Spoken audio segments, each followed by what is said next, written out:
Good morning. We are going to discuss paper 9 of MA final, block 2nd, session 1st.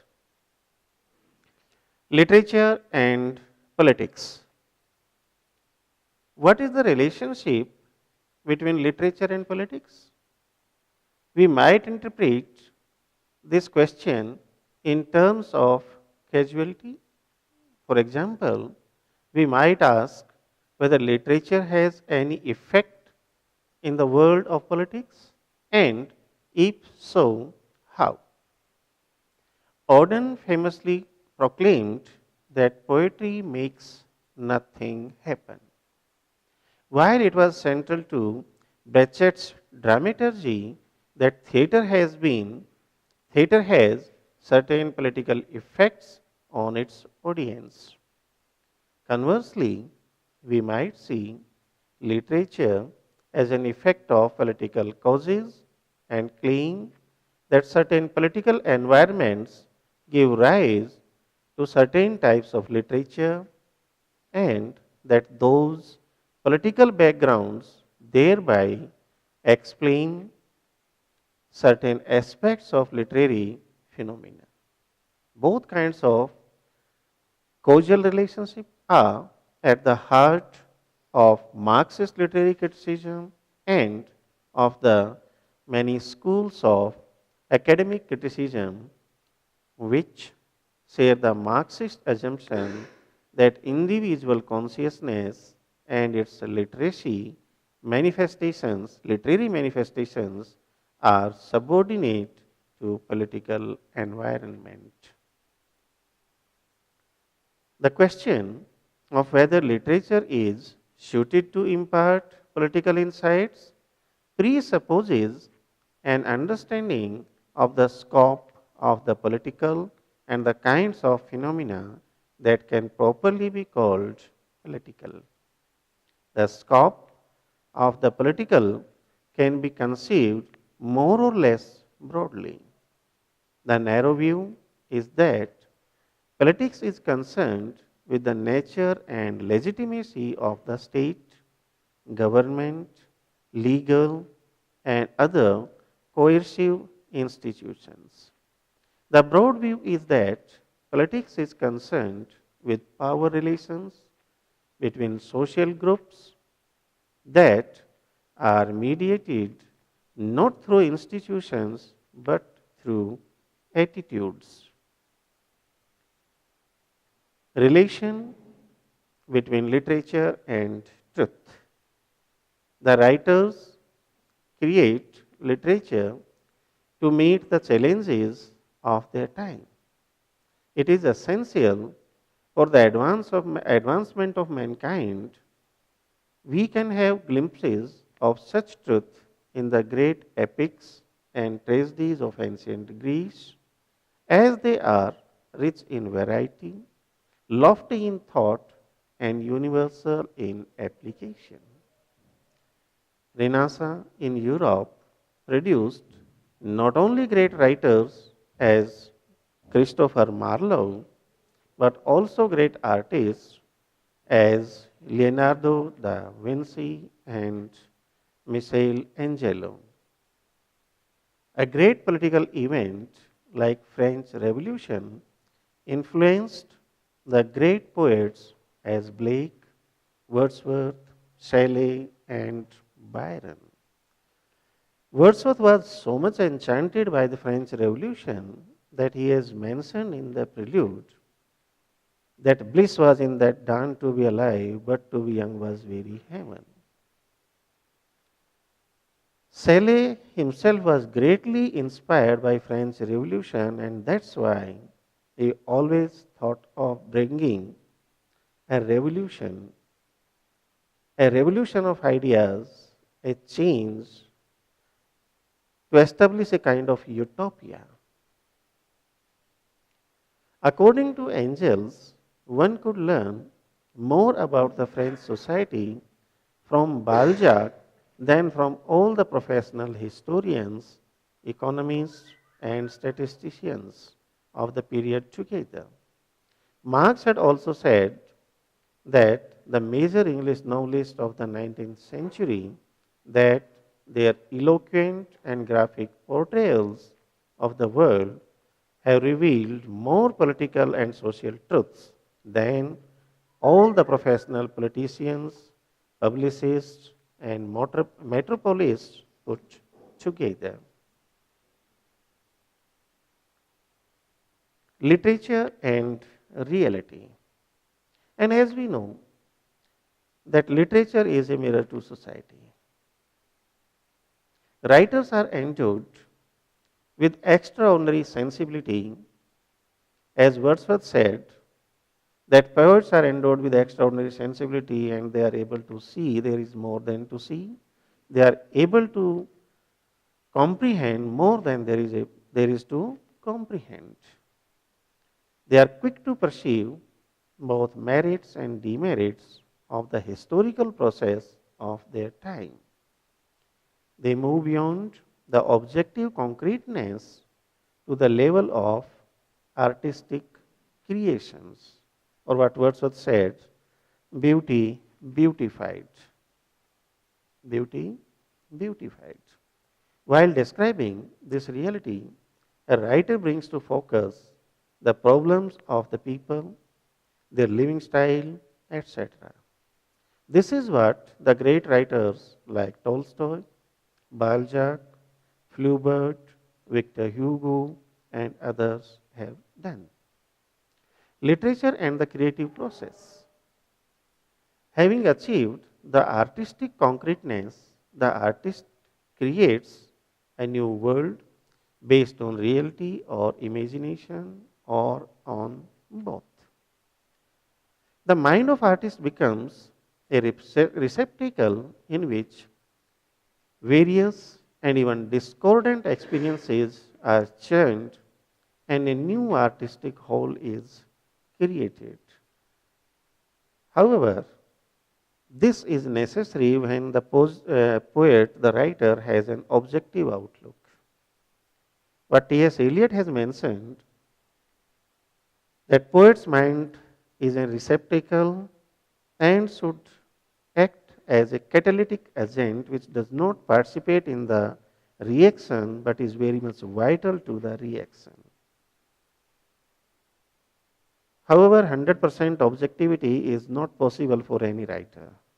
Any writer involves his personal experience, his own emotions, imagination, and everything in the process of literary creation.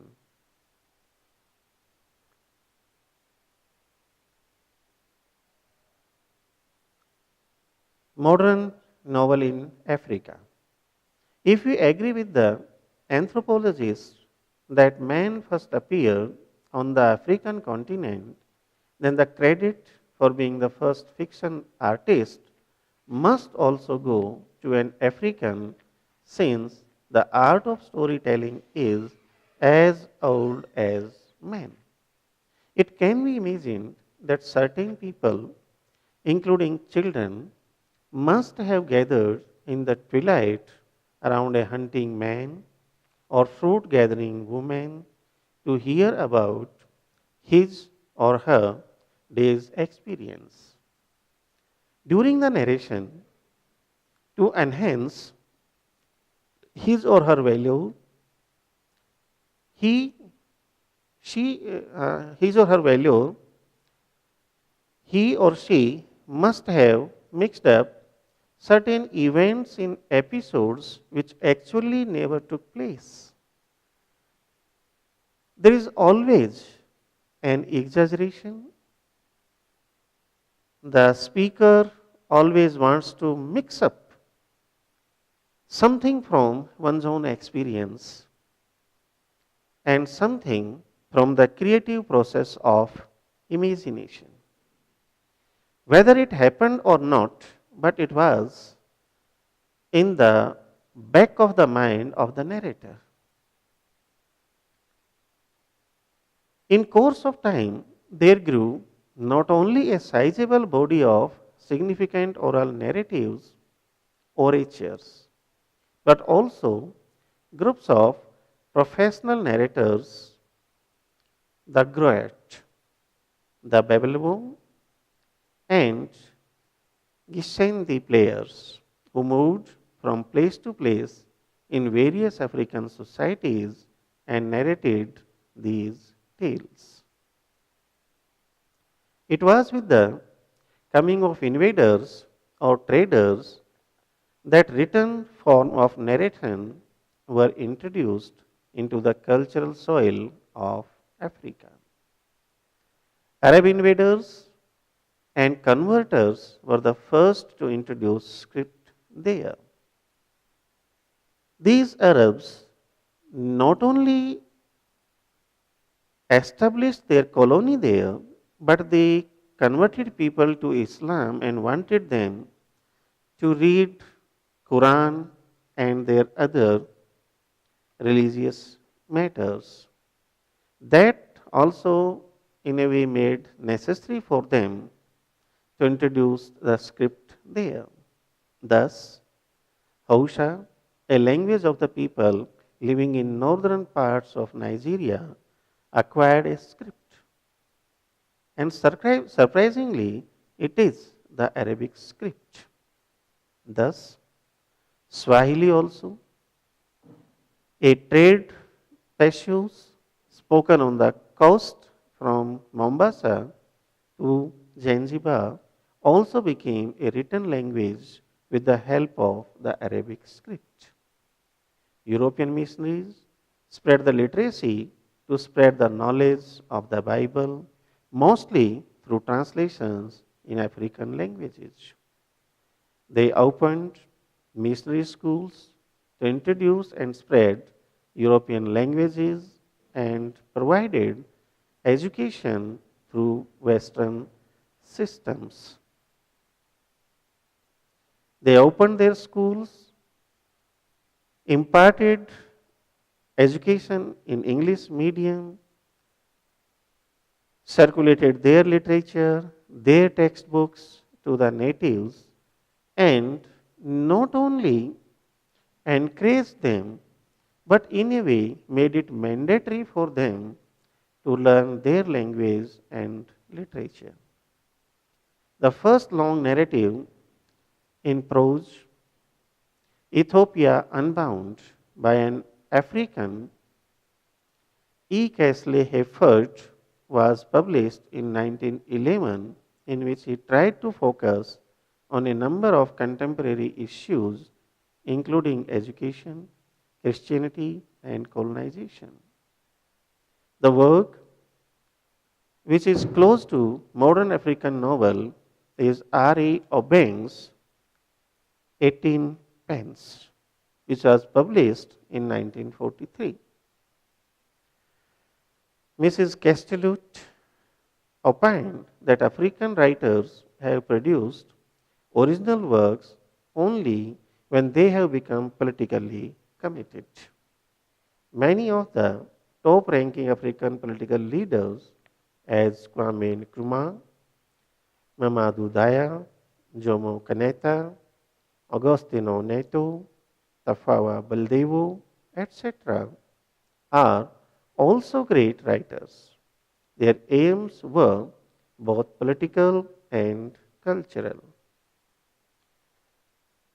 The repercussions of World War II and independence of countries like India provoked them to reach the outside world, to teach the masses, to reach the masses, to teach them and cause awareness in them, as well as to reach the outside world to create empathy for their just cause.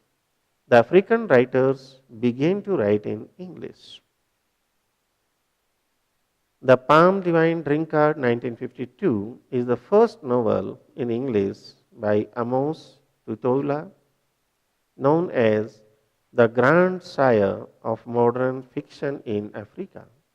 His novel use of English was hailed by his Western critics, and Dylan Thomas referred to it as young English by a West African. The strength of the novel laid in his use of Yoruba folk material, which he so cleverly built into his narrative, bending the structure of English language as well as of the novel as a form. Nagugi wa Thiong'o's life, literature, and ideology. Nagugi wa Thiong'o, original name James Thiong'o Nagugi, born on 5th January 1938 in Lamuri, Kenya, East Africa, a leading novelist whose popular Weep Not Child, published in 1964, was the first major novel in English by an East African.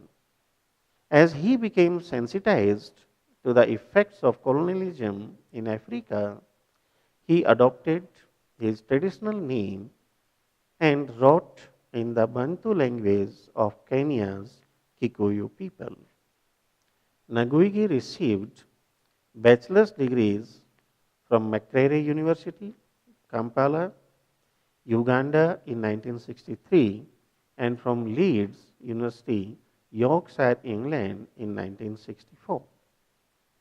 After doing graduate work at Leeds, he served as a lecturer in English at University College, Nairobi, Kenya, and as a visiting professor of English at Northwest University, Evanston, Illinois, United States from 1972 to 1977. He was senior lecturer and chairman of the Department of Literature at the University of Nairobi. Important works of Ngugi wa Thiong'o. First, novels. Grain of Wheat, published 1967. The River Between, published 1965. Petals of Blood, published 1977. Devil in the Cross, published 1980. Matigri, published 1986. Wizard of the Crow, published in 2004.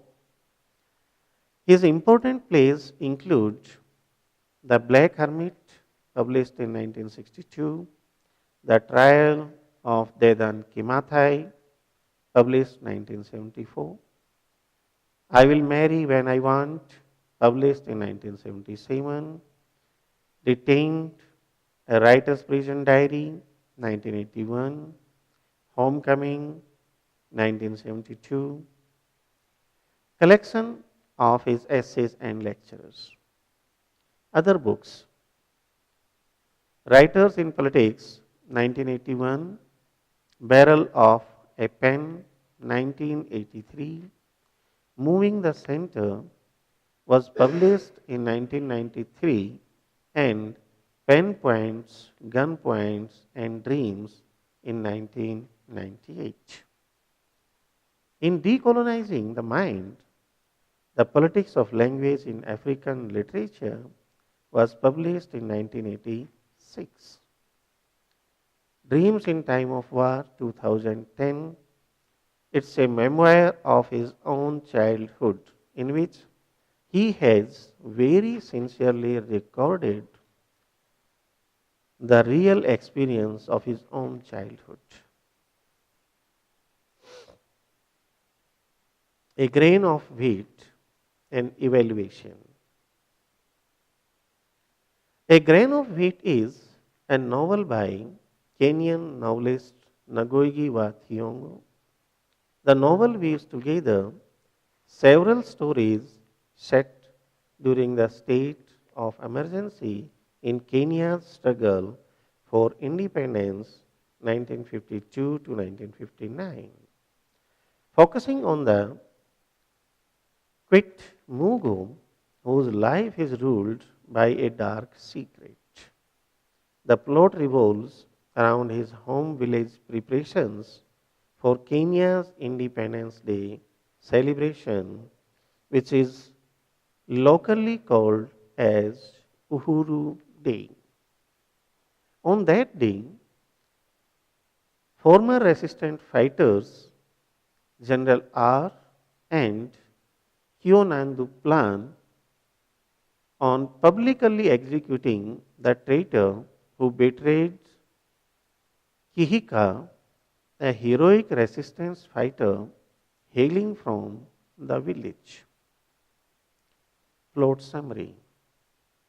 The setting is a Kenyan village when the characters Gikonyo and Mumbai get married in love and just starting their lives. Gikonyo is sent to detention. When he comes back after 6 years, Mumbai had his rival's child. Actually, the political situation made her sleep with the head, and consequently, she was pregnant. They cannot find the words to talk about the past, and a wall is created between them. It becomes very difficult for the husband to accept the illegitimate child of his own political rivalry. Mumbai's brother gets captured and hanged, and the town realized that one they thought to be hero was actually the betrayer. Title. This title comes from a Corinthians 15 verse 36 to 35, which says, "Thou food, that which thou sowest is not quickened, except it die. And that which thou sowest not, that body that shall be, but bear grain.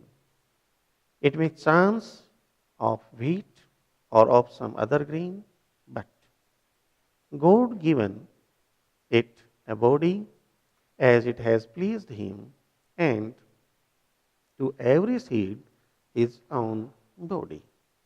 A grain of wheat has to die and be buried in order that the later it will germinate into a new powerful plant which will give rise to more grains. Similarly, Jesus Christ, according to the Christian belief, died in order to bring about man's liberation from sins.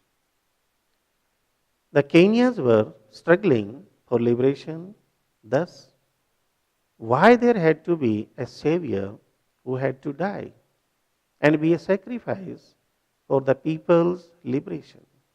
These were Wayaki, Kihika, and Hari Chuku. In all the societies, we often find that if liberation is required, then somebody has to come forward. Somebody has to be the grain of wheat. Somebody has to sow the seed of his political ideology and become a target of the colonizers' attack. It becomes imperative that the followers accept what the leader says. Otherwise, what he says becomes quite ineffectual. Shelley also wanted to bring a revolution of ideas,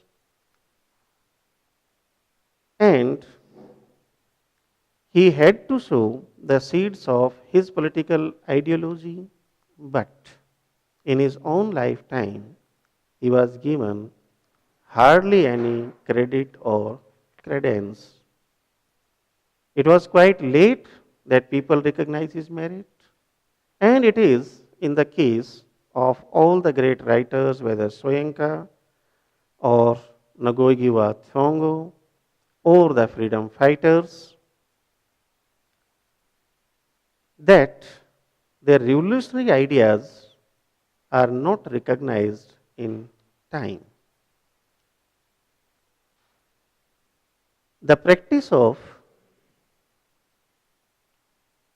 burying the fertility god, what T.S. Eliot also has mentioned in the first section of his poem, The Wasteland, the burial of the dead, also relates to the myth that the fertility god is dead and is to be buried, so that there can be a regeneration, and that's why the practice of stuffing the effigy with grains and burying it, so that after some time the seeds will sprout, and that would be the symbol of regeneration. And the practice has been going at so many places that the effigy was either immersed in water. The immersion was the symbol that it is dead. And when it comes out again, after some distance, again it is viewed as the regeneration. So a grain of wheat also relates to all these myths, that a grain of ideology, a grain of sacrifice is to be sown so that it germinates, it sprouts, and gives many more grains of political ideology to liberate the country and to continue that political ideology.